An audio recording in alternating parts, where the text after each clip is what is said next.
Buon pomeriggio. Boa tarde, peço desculpas pela voz, mas é o ar-condicionado que ataca a minha garganta e que dá esses resultados. Como eu ia dizendo, estamos aqui para o último encontro desse 31º meeting dedicado à apresentação do livro Leo renasce num encontro, Eu renasce de um encontro, que contém as chamadas equipes, portanto, os grupos de trabalho, os diálogos do Don Giussani com os universitários, e são dos anos 86 e 87. O Eu renasce de um encontro poderia ser, de alguma forma, o número deste meeting, pois este meeting foi um encontro em que o eu de todos nós pôde renascer. Este meeting foi uma ocasião onde não se falou de coisas, mas coisas aconteceram. Fatos de vida em que o coração pôde renascer aconteceram. Dizia o Finaretti o outro dia, para quem pergunta como se faz a unidade, é que venha aqui em Rimini, aqui a unidade faz-se. Dizia o Marchione, depois do encontro conosco, que aqui no meeting acontece algo de bom. Essa ideia que todos perceberam, que não falamos meramente de coisas, não falamos somente do coração e do desejo, mas que ambos aconteceram dentro da própria pessoa. E não foi um coração de sonhador, de sentimental, aquilo que nós vimos aqui nesses dias, que vibrou aqui nesses dias. Eu gostaria de ler algo do livro para que entendamos do que estamos a falar. Don Giussani afirma que não é um coração de sonhadores e de sentimentais, como eu acabei de dizer, diz Don Giussani nesse texto, que expressar um desejo, estar ciente do próprio desejo e expressá-lo é justamente o início da luta contra o poder. E acrescenta que é por isso que é duro ser humanos hoje em dia. E comenta Carona na prefação do livro que o encontro que faz renascer não é o ponto de chegada, mas é o início. E aquilo que nos aconteceu, podemos compreendê-lo somente ao longo do caminho, na relação com os fatos. É o coração que se mexe perante um encontro, é o começo de uma aventura, é o início de se tornar protagonista de uma história. Portanto, este livro mostra justamente como ocorreu a dinâmica através desses diálogos do renascer, das coisas que aconteceram justamente com os universitários em 86 e 87. E para falar a respeito desse assunto, temos aqui hoje Michele Faldi, que foi um dos protagonistas desses diálogos. Atualmente, ele é o diretor da alta formação e das altas escolas da Escola Sacro Cuore de Milão. E Michele Faldi foi, como eu já falei, um dos protagonistas desses diálogos. O outro orador dessa sessão é Fabrício Ajaja. Ele já participou o ano passado do meeting. Jovem filósofo, e depois vamos agora então fazer uma salva de palmas para ambos os nossos convidados.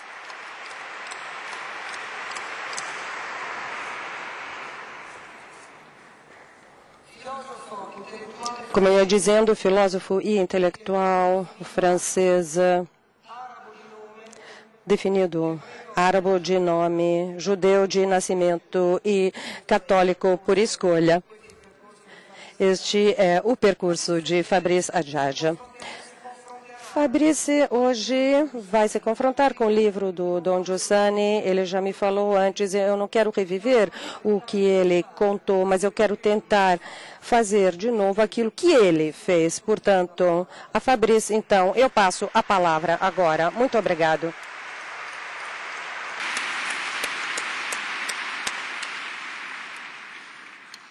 Merci, je suis très heureux d'être ici parmi vous.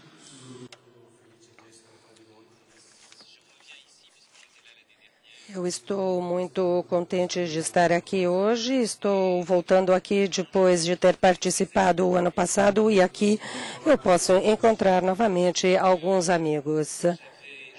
Eu gostaria de agradecer a Dom Juliano Carron, que me convidou em primeiro lugar. E gostaria também de agradecer meu amigo do movimento, Hugo Mosquera, que traduziu para mim a minha conferência, porque eu, no começo, achei que podia falar italiano.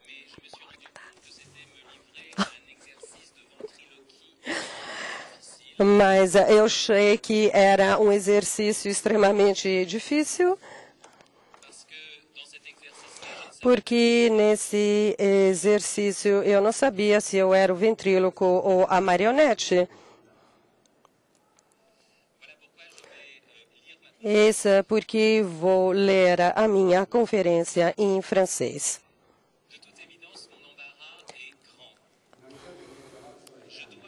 Eu vou ter que falar de um livro que se chama Leo Rinasce in un Incontro, o que me coloca numa situação muito difícil, porque se esse título afirma a verdade, se esta conferência neste meeting é somente um momento dessa reunião e, portanto, se essa conferência é o encontro, então eu deverei falar de tal forma que nós possamos renascer.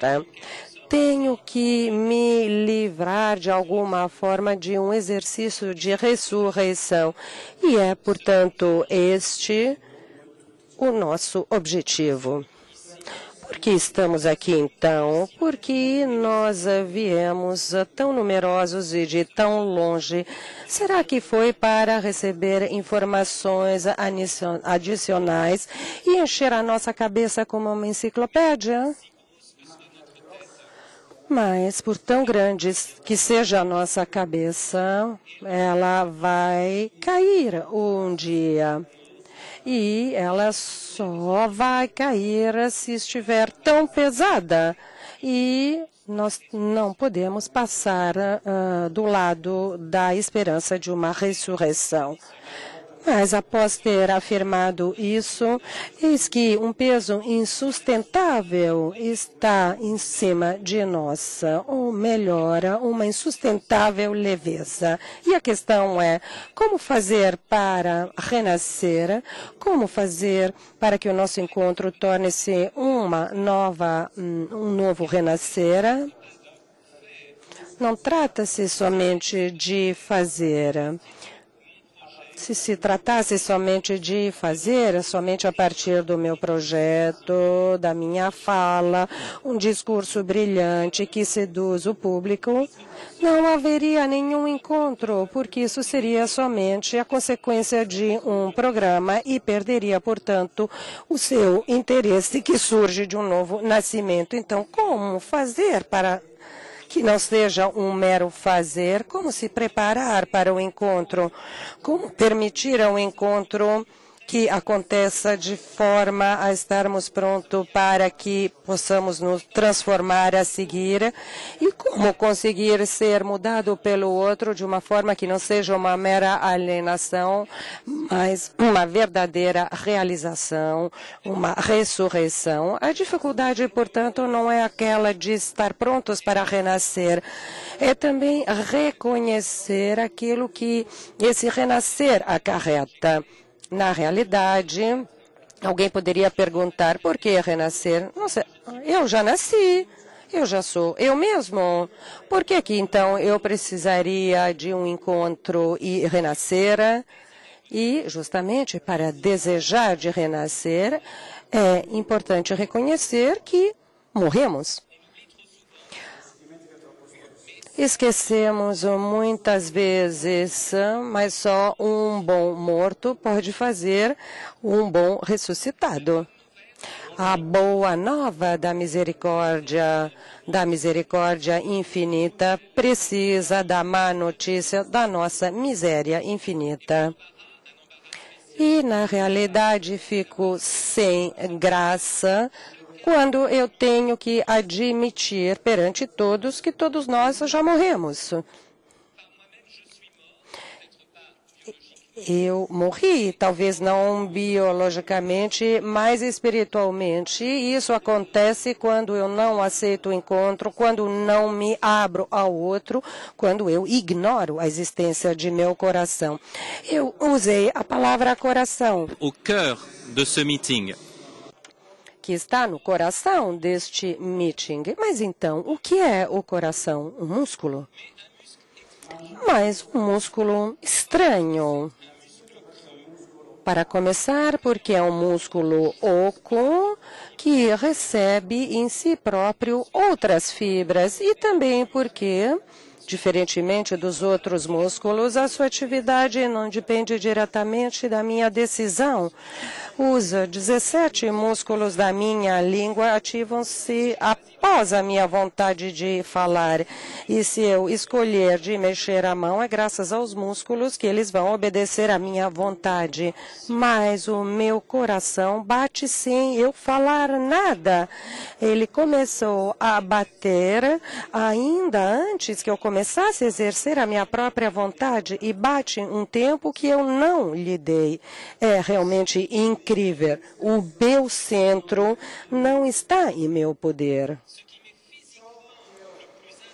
O que eu tenho de mais fisicamente íntimo escapa-me e o seu bater não me consulta e pode até parecer um hóspede selvagem dentro de mim, um membro de uma tribo primitiva que bate o ritmo de uma dança canibal.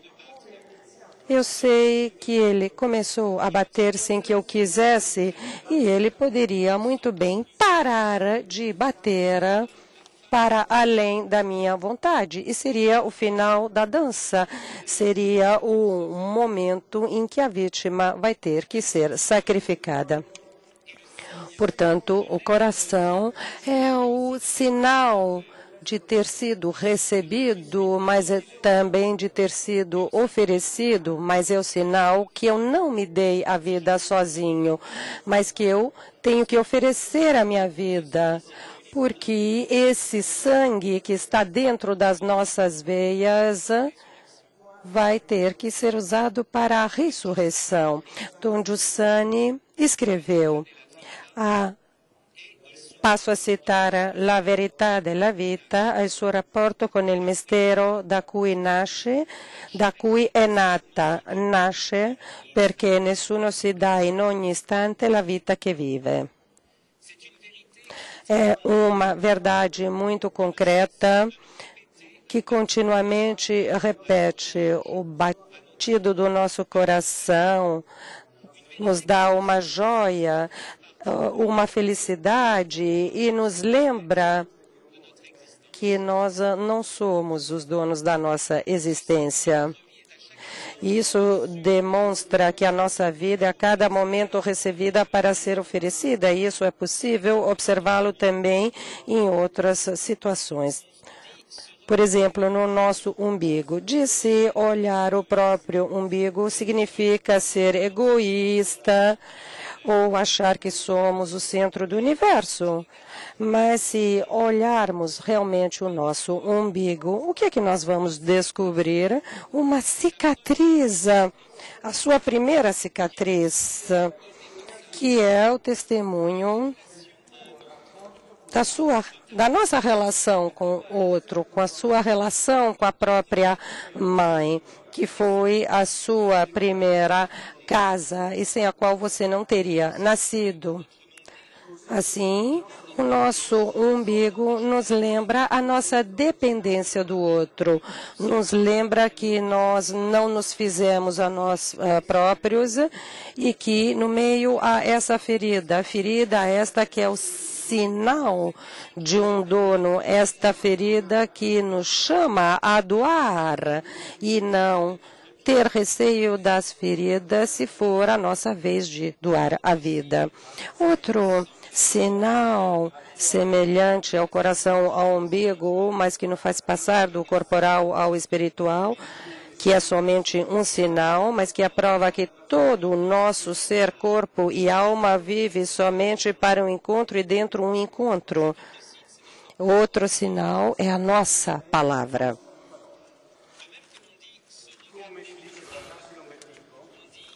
Da mesma maneira que se fala olhar para o nosso umbigo, é dizer também ouvir a nossa maneira de falar.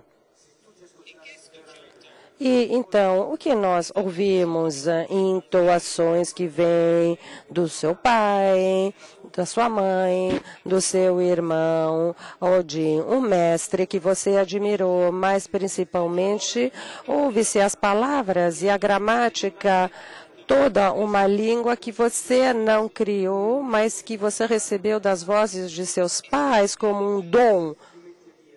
E se você começar a pensar, não quero a nossa comunhão, então você está se contradizendo duas vezes. A primeira, porque você está se dirigindo aos outros e você precisa de se dirigir aos outros para afirmar a sua oposição. E, portanto, você demonstra dessa forma a necessidade negativa de comunhão. E a segunda contradição, porque suas próprias palavras provêm já de uma comunhão anterior, de uma comunhão linguística. E mesmo se você estiver falando sozinho, e um dia, falando com os outros, a palavra é sempre uma escuta, uma resposta, uma pergunta. Portanto, a sua língua é como seu coração, ela está dentro de você, na sua boca, e testemunha que você não se deu a vida sozinho, que a vida não é sua propriedade. Essa demonstra, apesar dos pesares, de um encontro, de uma esperança.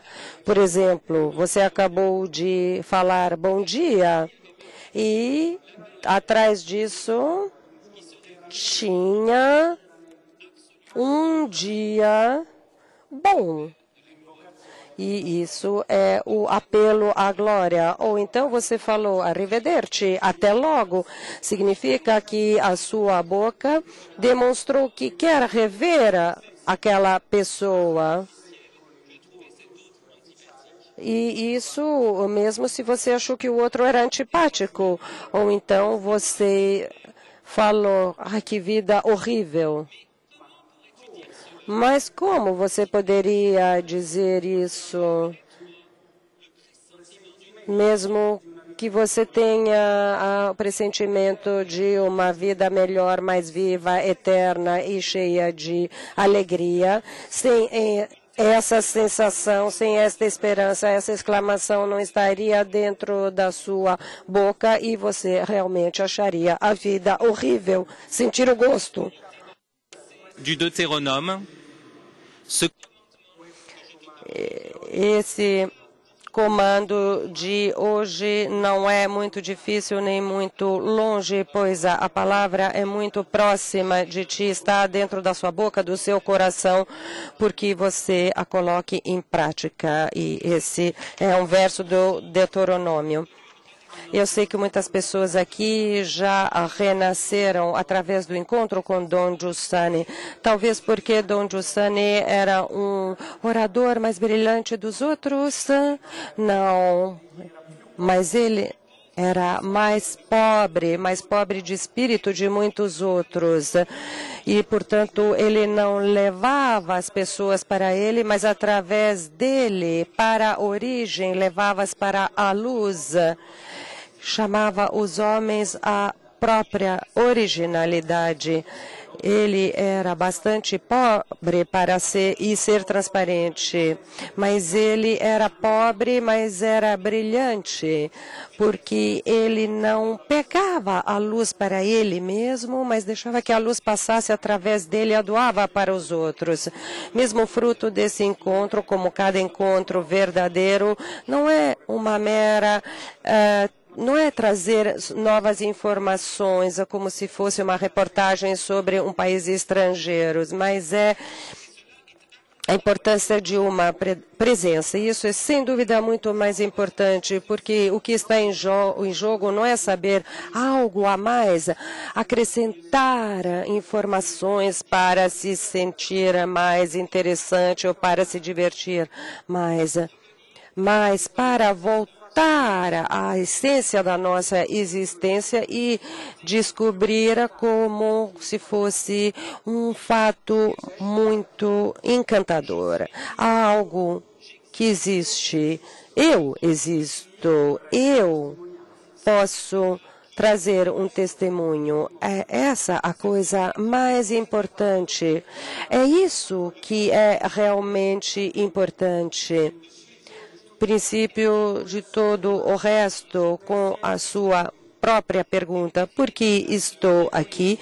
E o desafio, portanto, não é aquele de fabricar uma resposta imaginária, artificial, pretensiosa, mas de tomar consciência daquilo que nós somos, daquilo que acontece na nossa língua, dentro do nosso coração, de escutar essa palavra que é muito próxima na sua boca, no seu coração, porque você a viva finalmente.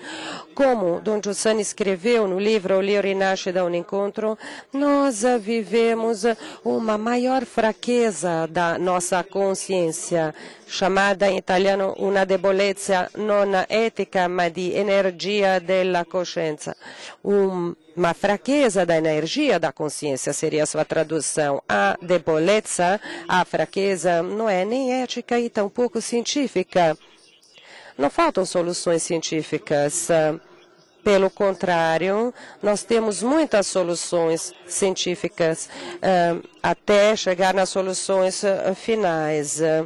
Mas o que é importante são as perguntas e são os dramas que nos envolvem e que não trazem uma solução, mas dão um senso. Portanto, não é somente um meio para nos proteger, mas um objetivo.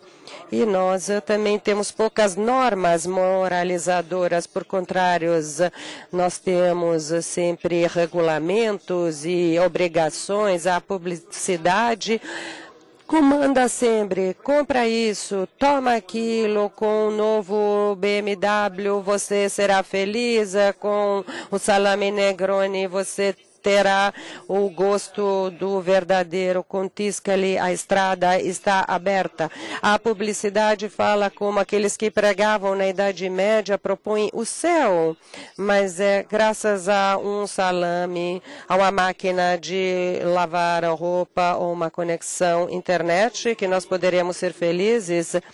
O mundo, para seduzir, tem que fazer paródia da igreja. E é por isso que o mundo deve se tornar mais moralizador da própria igreja para competir, mesmo se o mundo declarar você deve gozar, você deve, porque o seu objetivo essencial dentro dessa ordem muito triste, a intenção que se esconde atrás disso tudo é somente uma ordem de dominação, de desempenho, e não é uma ordem de encontro e de comunhão, a ordem de tristeza profunda que está escondida atrás dessa ordem de ser feliz de forma superficial. E tudo isso é o esforço para sufocar o desejo. Dom Giussano dizia claramente, passo a citare in italiano, il potere infatti o l'esaltazione della menzogna come strumento cosa fa? Tende a ridurre il desiderio.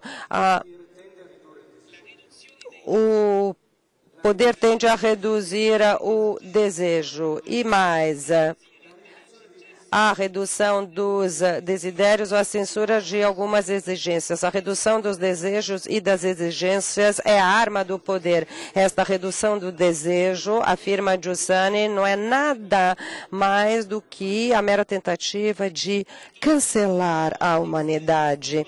Hoje em dia, há um movimento extremista mais característico do nosso tempo que se chama transhumanismo. Ele admite claramente as próprias intenções. Trata-se de realizar, através do chamado Paradise Engineering, um super-homem, graças à biogenética, à neuroquímica, às nanotecnologias. Tem que se sair do humano rumo ao pós-humano, para fabricar tudo aquilo que o super-homem pode fazer sem sofrimento, super competitivo, que se adapta às necessidades no mercado e sempre seguro de si mesmo e do próprio bem-estar. Mas se pensarmos um pouco, nós podemos ver que esses super-homens já foram ultrapassados. A cada avanço tecnológico, a geração desses super-homens será obsoleta e serão jogadas no lixo, como aqueles velhos computadores que a cada 6 meses já estão superados. O indivíduo será reduzido pelo seu desejo, ele será somente uma coisa funcional e ele será perecível como qualquer bem de consumo. E ele será somente em função do progresso técnico e ele será tão frágil como um celular. Eis porque os super-homens são os dinossauros do futuro. Vocês que são italianos, essa palavra de transhumanismo, ce mot de essa palavra, transhumanismo,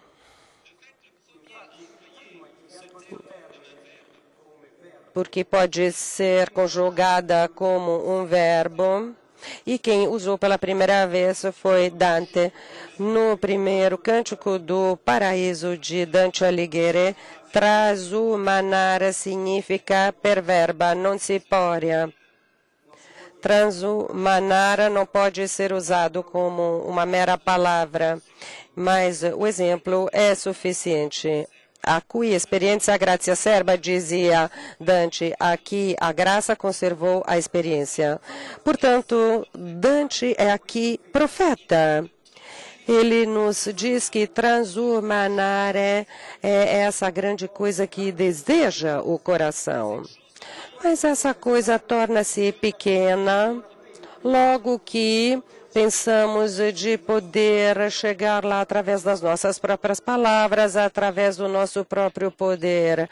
Mas é preciso ter a graça, é necessário o encontro com o outro. Este é o exemplo que nos dá o poeta, mas o exemplo não foi suficiente porque nós perdemos o sentido da experiência, a graça da experiência em prol do orgulho do planejamento.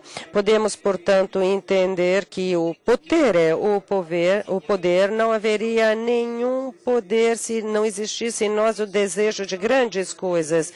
É somente esse desejo sobre o qual o poder pode fazer uma alavancagem, como acontece com Calígula de Camus. Ele pulveriza a sua grandeza. O homem quer se divinizar sozinho para fora de qualquer encontro, para fora de qualquer graça, como aquele que gostaria de ter um coração, sem o sangue, sem oxigênio, sem respirar o ar que vem de fora e recusando esse poema da respiração, como afirma Rilke, pois as vozes da nossa respiração nos cantam a cada instante que para viver é preciso a cada instante receber e oferecer a própria respiração. A vontade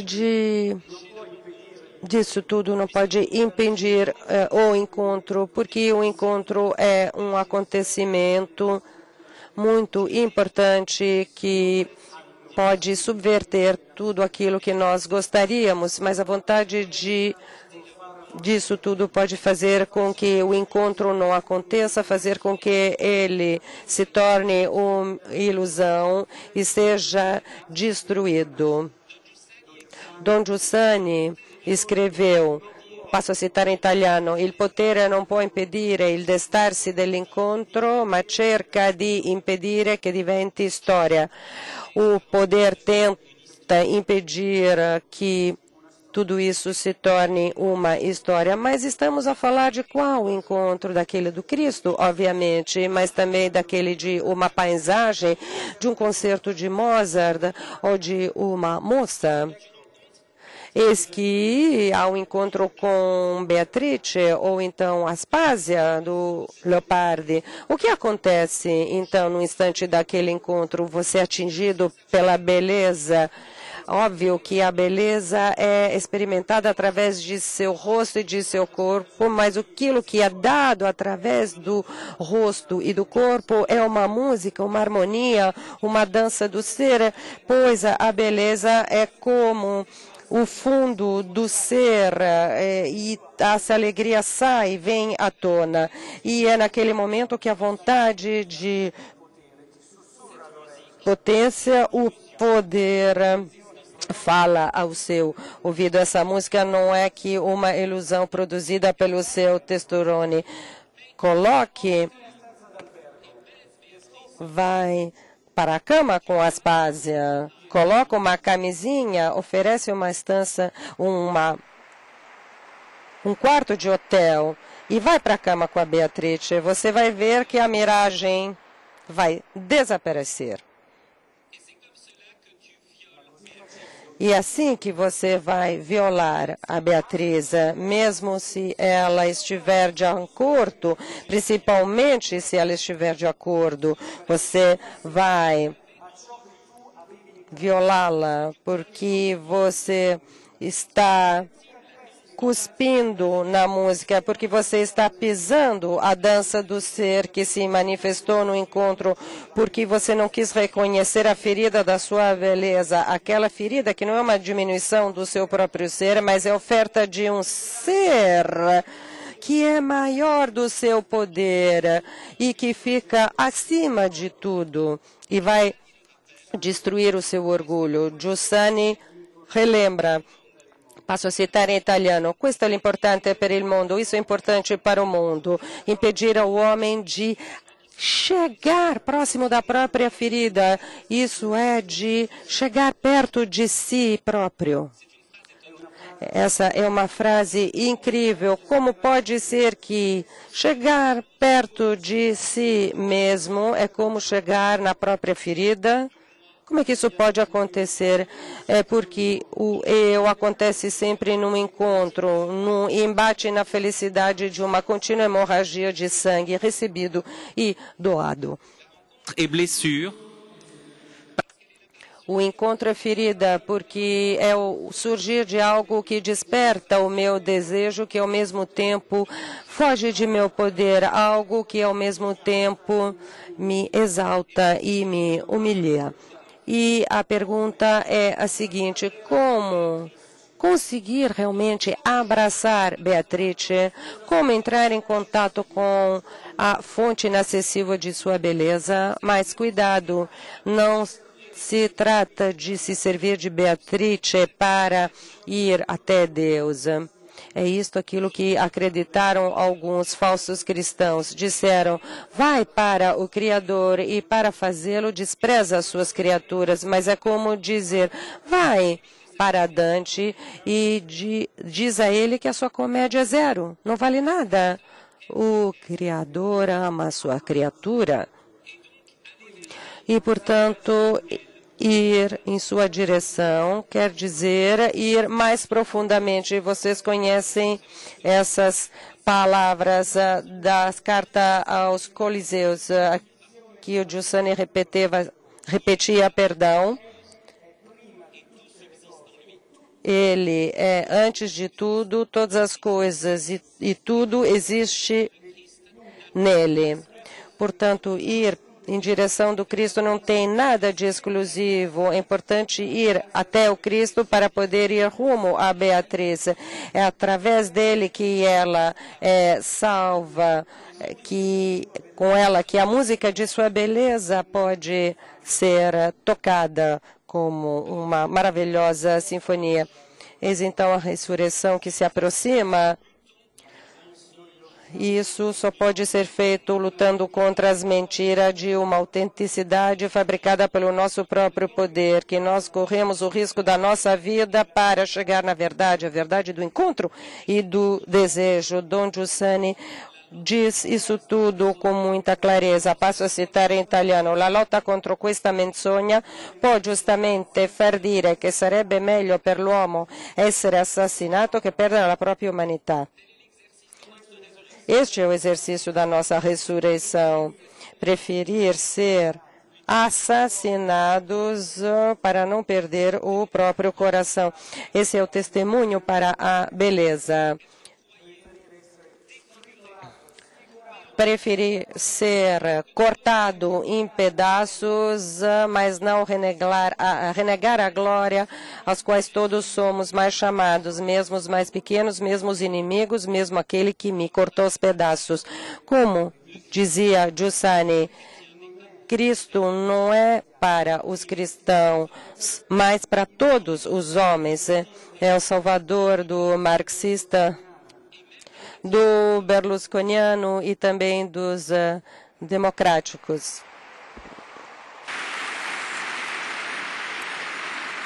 Si bien que E o cristianismo não é somente para a paróquia, é para todos aqueles que estão em volta, porque tudo subsiste nele. E isso é também para a ressurreição. Não somente é melhor ser morto do que renegar o nosso desejo mais profundo, mas também não acreditar que a ressurreição seja para o futuro e somente para os fiéis da paróquia, mas que ela vai começar desde hoje para todos. O nosso trabalho não tem sentido a menos que não seja ordenado pelo trabalho para ressuscitar, como dizia uma poesia. Esse trabalho de ressurreição não consiste numa nova aquisição. A ressurreição encontra-se numa energia de consciência muito mais abrangente. Não é ter algo de diferente, mas de ser concentrada em nós mesmos. É a própria ferida.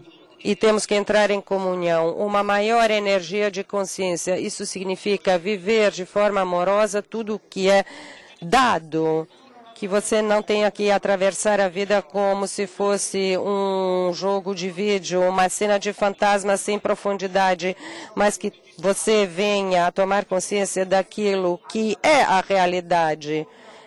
E que você se funda e se una com tudo aquilo que está presente, que possa dizer como Nietzsche, melhor do que Nietzsche, eu sou um destino. Porque você assim respondeu ao apelo de viver profundamente a aventura única da sua vida, não buscando algures, mas prestando atenção no apelo do presente, escutando aquilo que já está dentro da sua boca e do seu coração.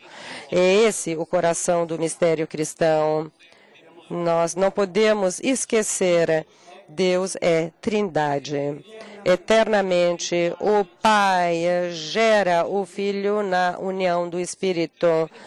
E Deus é nele mesmo sempre nascimento e encontro. É comunhão de pessoas e cada pessoa divina tem o seu próprio eu que nasce de um encontro infinito. Portanto, oferecer-se a Deus não significa ser absorvido como uma gota d'água no oceano imenso, mas é reencontrar a própria originalidade, a própria origem, o próprio nome, o próprio rosto e feições, porque Deus nos quer a nós e quer que conhecemos a face de cada um de nós, que não vai ser perdida, mas que vai raiar de forma divina.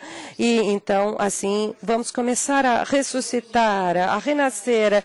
Nós começamos a renascer quando nós acreditamos que Beatrice ou Aspásia, mas qualquer pessoa, isso, nós, eu ou nosso vizinho da cadeira, quando nós começamos a acreditar que cada um é como Dante diz, Deus parece que estava feliz em seu rosto.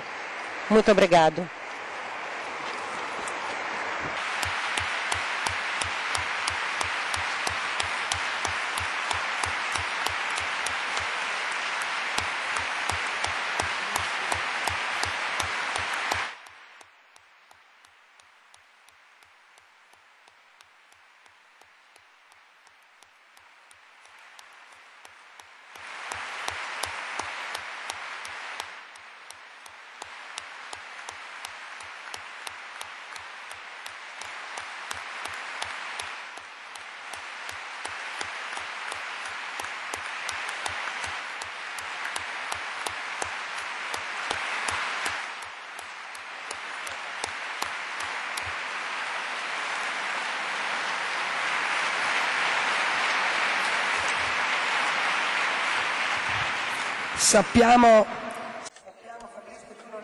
Sabemos, Fabrícia, que você não conheceu pessoalmente o Don Giussani,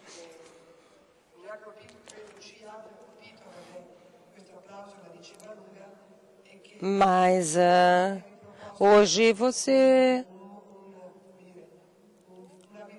repropôs uma vibração do coração que se sentiu amado como aquelas Aspásias ou Beatrice.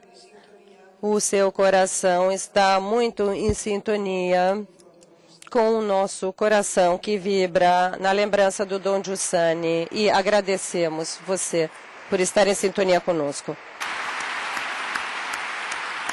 A Michele,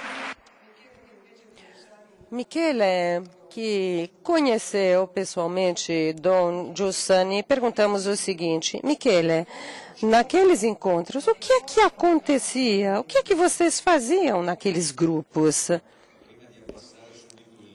Antes de abaixar imediatamente o nível cultural, depois da palestra anterior, eu estava me perguntando como é possível que 23, 24 anos depois de terem sido pronunciadas algumas palavras, estas palavras ainda continuam atingindo corações e pessoas, tais como o Fabrício, que não conheceu o Giussani, que na época ele não tinha quase nem nascido.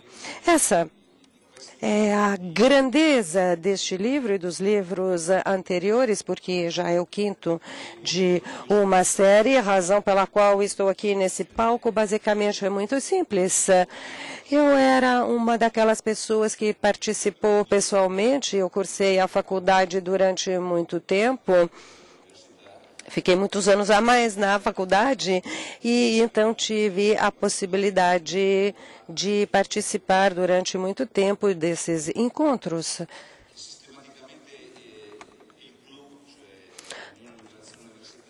Comunhão e Liberazione tinha vários encontros ao longo do ano. Eu estou aqui somente para testemunhar o que aconteceu e 24 anos após de terem sido pronunciadas aquelas palavras, eu posso reconhecer uma coisa muito simples que foi gerado e construído daquelas palavras. Eu posso testemunhar a história desses anos todos. E você me perguntou o que acontecia. Eu espero que este encontro, sendo o de apresentação de um livro, estimule muitas pessoas a pegar na mão um livro. O livro é um dom, mas se fossem somente livros, seria muito triste. Eis que, portanto, a característica destes livros, e desse principalmente, e dos outros que foram publicados nos anos anteriores, portanto, a característica principal é serem livros que começam de um ponto de partida muito especial, o que é a experiência concreta. Naquela época, nós tínhamos entre 23 e 25 anos de idade, alguns um pouco a mais, mas ninguém estava para além dos 30 anos. Imaginem só que com essas pessoas, a Giussani escreveu essas coisas. É realmente uma grande surpresa. Mas isso aconteceu. Digamos que é uma coletânea escrita de uma certa forma dos diálogos, daquilo que acontecia durante aquelas reuniões, de tudo aquilo que acontecia naquela época. Nesses anos, 85, 86 e 87, também havia pessoas que vinham das comunidades estrangeiras.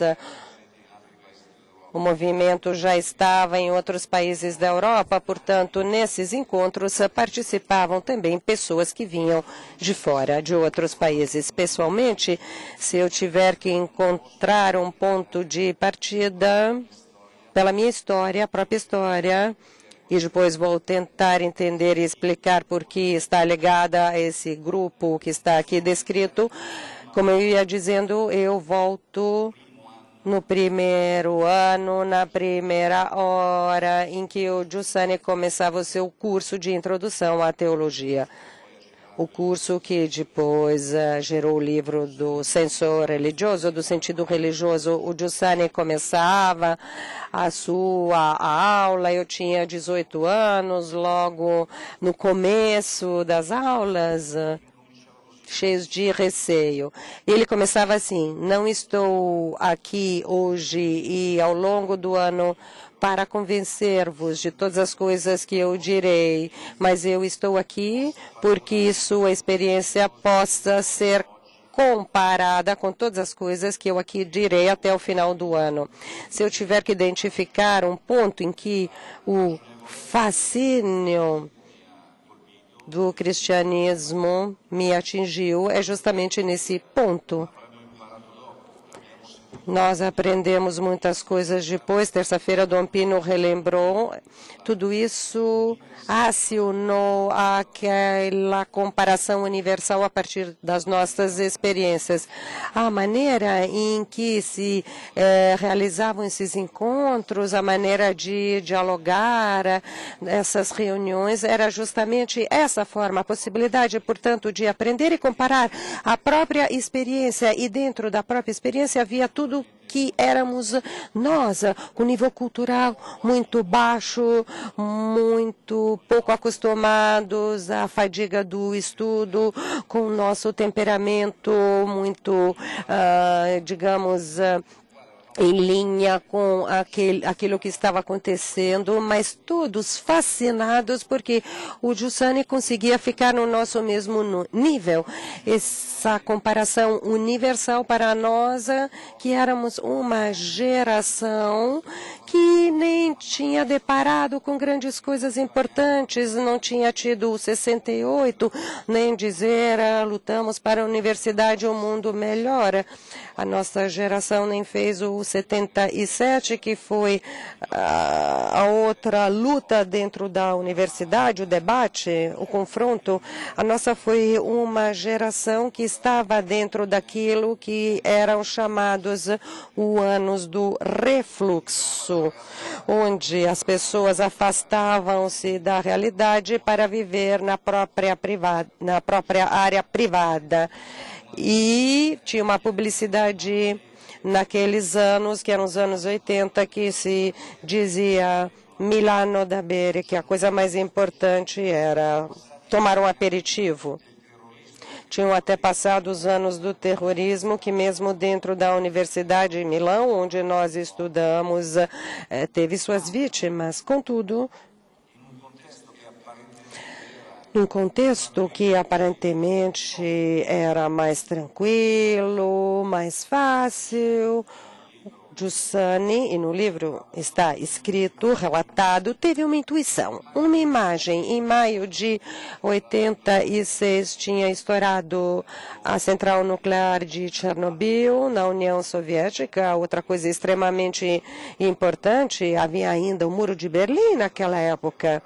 E daquilo não havia grandes notícias. Só soubemos da notícia, mas não sabemos do que havia acontecido por trás.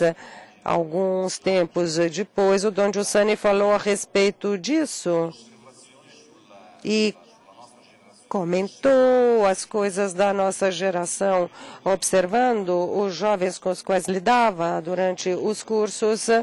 Ele falou dessa imagem ligada a Chernobyl, como se pelas irradiações nucleares, aparentemente o homem é igual a antes, mas por dentro ele está todo destruído. Essa não era a descrição dos outros, mas era a descrição nossa. Nós que tínhamos a experiência do movimento dentro da universidade. E a coisa interessante é que era todos os dias assim. O grande desafio foi entender profundamente essa provocação, essa opinião, entender porque o Giussani dizia isso de nós. E foi ali que se inseriu pela primeira vez, mesmo ajudado pelo fato que ele naquela época tinha começado a andar pela Itália, fazendo conferências públicas, cujo êxito é um de seus livros mais interessantes e menos conhecido, que chama-se A Consciência Religiosa do Homem Moderno. E como a maioria dos livros de Giussani, foi um texto que foi tirado de coisas que ele fez e contou. Naquela época, ele aprofundou a observação sobre o poder, como o Fabris mencionou durante a sua palestra. Portanto, naquela época, começamos a olharmos a nós mesmos, olhar a nossa situação, analisá-la, e com esse tipo de olhar, a situação não era hostil, era uma situação, sem dúvida, muito mais tranquila, se comparada com os períodos anteriores. Não havia aquelas batalhas onde a nossa presença era obstaculada dentro da universidade, não tinha grandes problemas dentro da universidade. Era uma situação tranquila, normal, onde o risco, e Giussani falou, o risco era adormecer. Eis porque ele encontrou essa maneira para nos despertar. Ele nos fez notar que estávamos começando a ser subjugados por aquele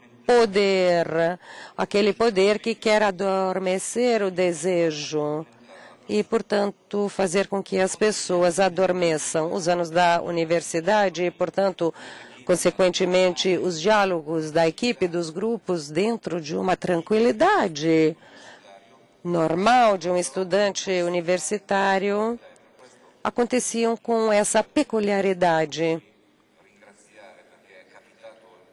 E agradeço que isso tenha acontecido. agradecer de ter tido a possibilidade de encontrá-lo na sala de aula, nos corredores, poder ter contato direto com ele.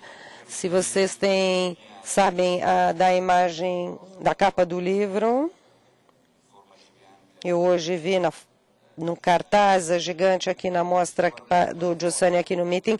Se olharem para essa foto, a coisa impressionante é o seu olhar. Ele está falando com uma pessoa, não se sabe quem é, mas o Giussani que olha para aquela pessoa, o olhar dele perante a novidade, o imprevisto, um encontro.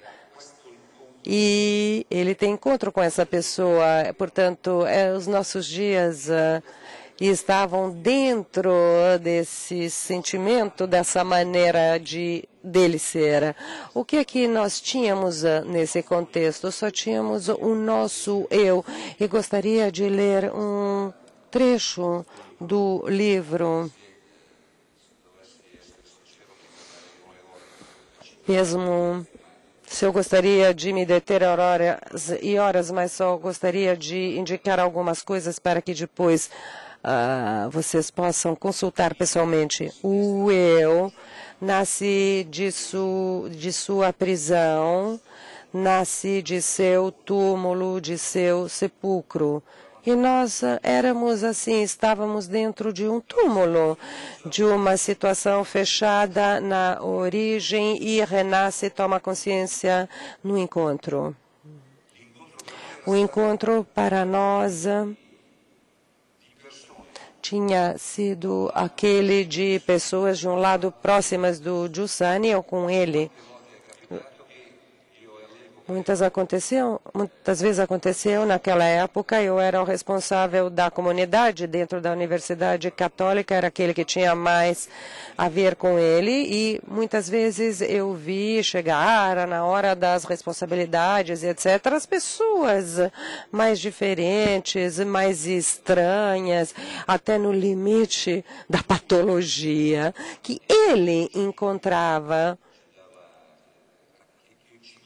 e que ele mandava falar conosco, porque ele era tão atingido pela humanidade do outro e mandava as pessoas no meio de nós para que pudessem ficar amigos, para poder continuar a relação com essas pessoas. E os anos passados na universidade, na Católica, nos hotéis da Vala Badia, onde essas coisas todas aconteciam, essas experiências todas foram para nós como aqueles degraus do Berger quando ele começou todo. Aqueles 4 degraus do Berger foram para nós os encontros na universidade ou possibilidades similares. Por outro lado, a coisa que mais nos interessava é que ele tinha uma grande liberdade conosco.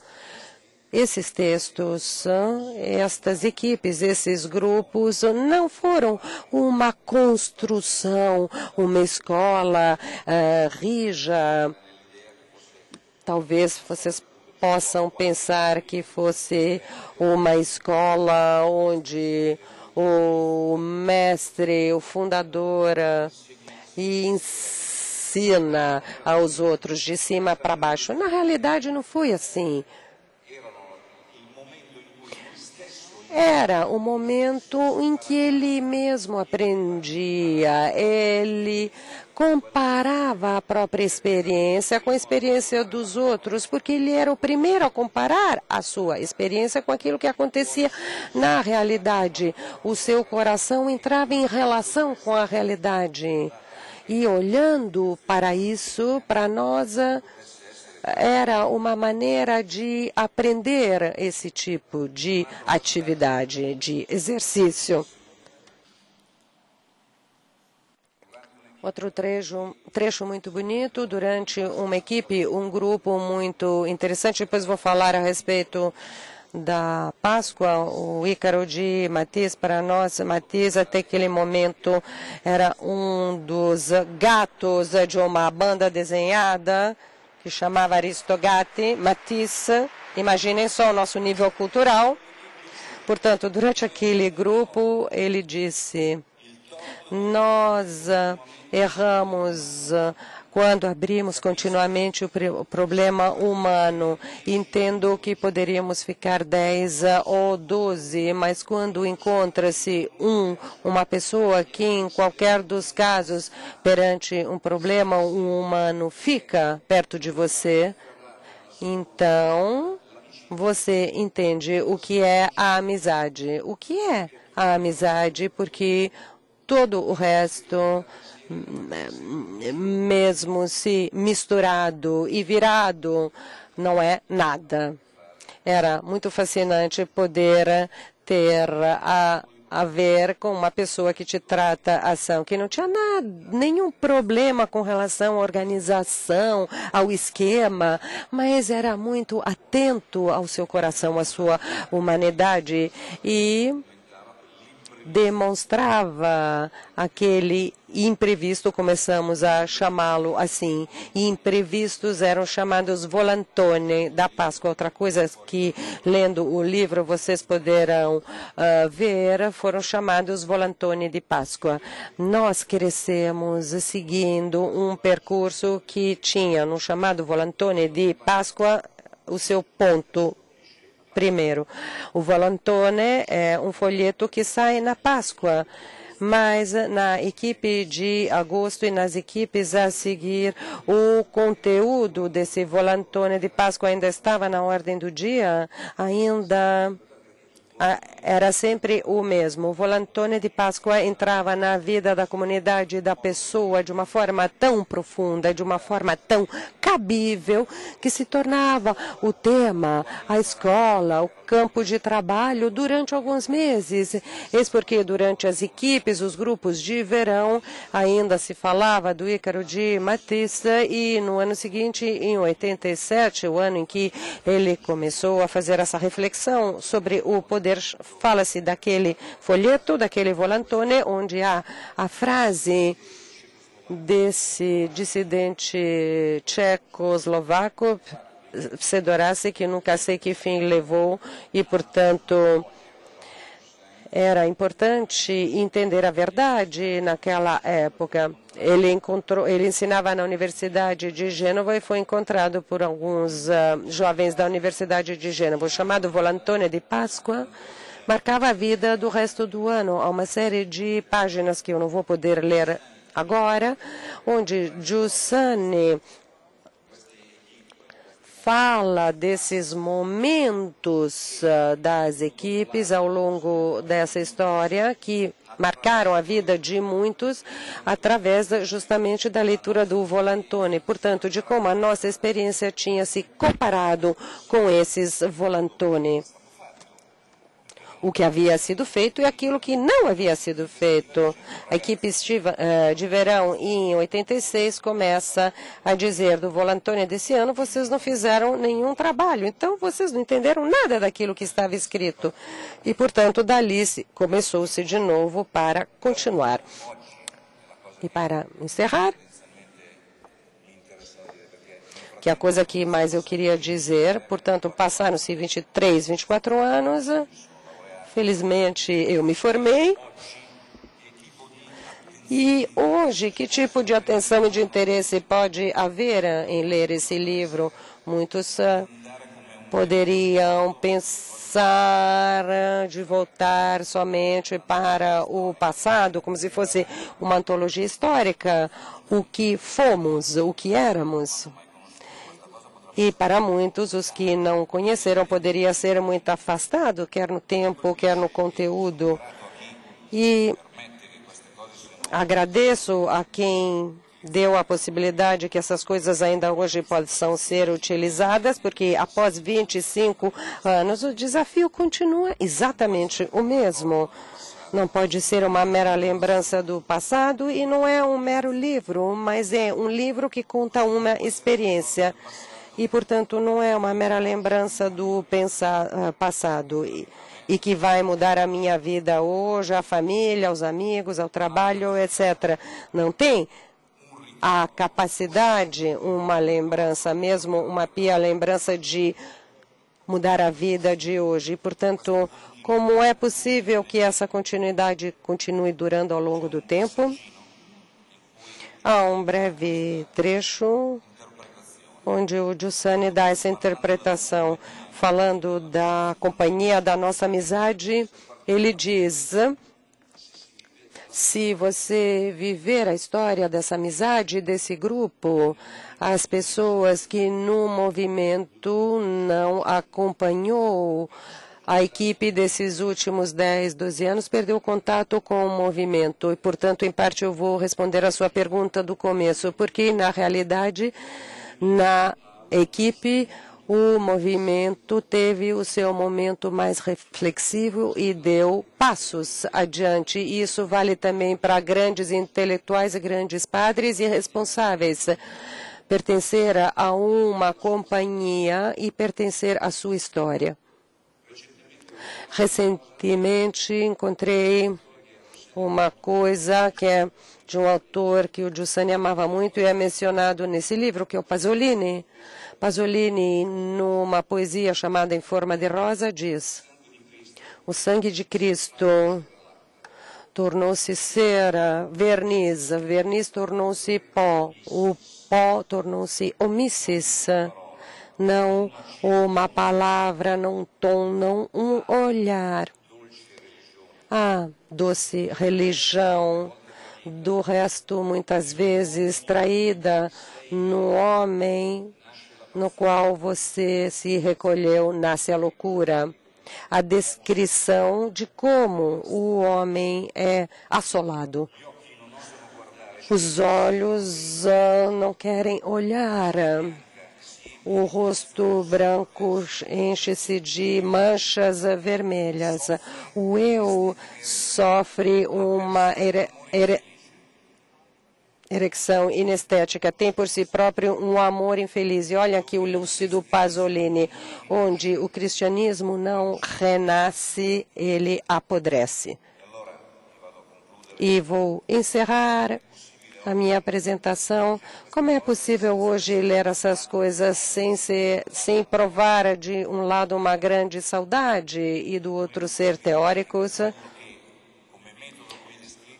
O método aqui descrito, tomara que possa continuar hoje a ser método, e o conteúdo aqui descrito possa ser, como foi há 20 anos atrás, continuar a ser testado e experimentado ainda hoje. Há uma palavra muito importante, contemporaneidade, que isso possa continuar a ser contemporâneo, que o encontro que regenerou um eu possa continuar a regenerar o próprio eu.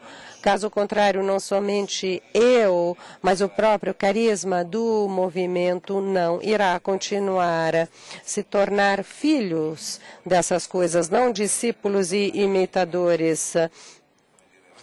Essa é a grande responsabilidade, de um lado, de olhar onde isso acontece. Vimos que o Giussani, naqueles anos, identificava aquela coisa, e hoje, olhando em lugares mais afastados, ou na América do Sul, ou a África, como o meeting também demonstrou nesses dias, acontece exatamente a mesma coisa, o mesmo fenômeno. Está acontecendo no mundo inteiro. É só olhar em qualquer lugar, porque se a contemporaneidade de Cristo não acontecer, hoje para mim seria um mero conto de uma pessoa que existiu há muitos anos atrás, e eu com grande saudosismo estou aqui a relembrar. E vou encerrar com uma coisa muito interessante que escreveu o cardeal Ratzinger em 1990, como prefação.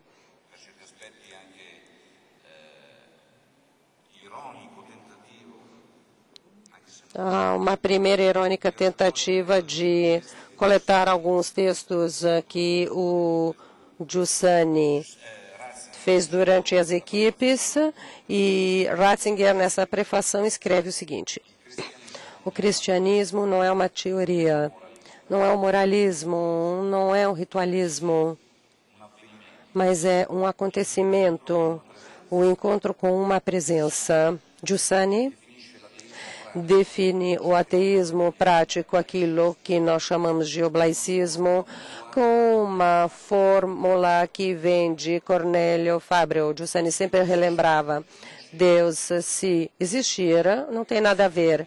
E Ratzinger continua, a resposta do Giussani a isto é: Deus existe e Deus tem muito a ver. E Ratzinger encerra dizendo: e, portanto, assim tudo foi dito. E encerra, e eu também vou encerrar da mesma forma. Ratzinger diz: ele gostava de convidar o maior número de pessoas à leitura deste livro. E a conclusão que eu também vou fazendo em relação a este livro. Ratzinger continua: neste livro aprende-se não somente o que é Dom Giussani, o que é CL, mas também é possível reaprender o núcleo da própria fé. Muito obrigado.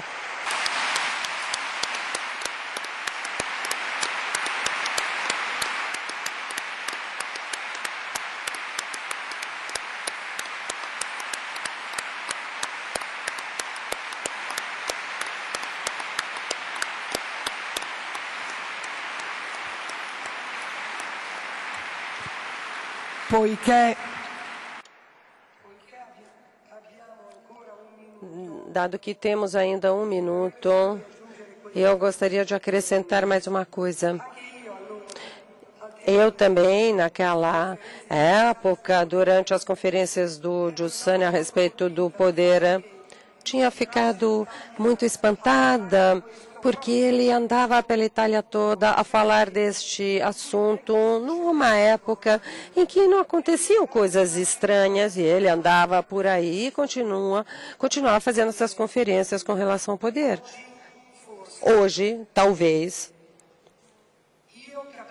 eu entendo muito mais aonde está o problema, entendo muito mais o que ele queria semear naquela época, principalmente dentro de nós. E aquilo que eu entendi, gostaria de repropor, lendo mais algumas palavras. O Giussani sempre nesse texto falava: meninos, presença no ambiente, o resto não vale nada se não for funcional e não gerar isso. Quer o mundo, quer a sociedade civil, todos os partidos, quer muitos representantes da igreja oficial odeiam a presença. Podem nos permitir de pensar pessoalmente no que queremos. E essa é a redução da nossa relação com Cristo a fenômeno privado. Mas como o homem também é feito de corpo, essa relação precisa de gestos, mas o Cristo tem que se tornar presente pela consciência de um homem que vive num ambiente com a consciência que lhe pertence, e justamente porque sabe que pertence a esse ambiente, mobiliza-se cultural e operativamente de uma forma diferente, e isto é intolerável para o poder. Nada mudou.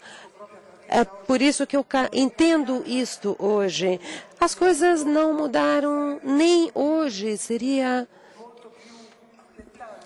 muito melhor para muitos se os ritos da igreja fossem suficientes, ou os moralismos fáceis, ou a mera ética, mas aquilo que ainda continua a fascinar muitos e que provoca muitos, mas que desagrada a muitos também, é justamente a presença.